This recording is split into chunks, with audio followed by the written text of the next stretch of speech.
Hello বন্ধুরা, আজকে mini কিচেনে বানাতে চলেছি মালপোয়া।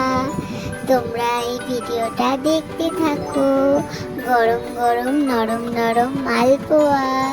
পুরো রেসিপিটা কেমন লেগেছে অবশ্যই কমেন্ট করে জানাবে। আর বন্ধুরা, ছোটবেলায় তোমরা এরকম ভাবে ছোট্ট ছোট্ট বাসন কোসন নিয়ে কে কে রান্নাবাটি খেলতে অবশ্যই জানাবে। আমার তো অনেক ভালো লাগতো খেলতে, তাই বড় হওয়ার পর এখনো আমি খেলছি। তো চলো রেসিপিটা দেখতে থাকো। মালপোয়াগুলো আমার বেশ ফুলে ফুলে উঠেছিল, বেশ সুন্দর সুন্দর হয়েছিল, খেতেও দুর্দান্ত হয়েছিল। এখনকার মতো বাই বাই, দেখা হচ্ছে নেক্সট ভিডিওতে অন্য কোনো রেসিপি নিয়ে।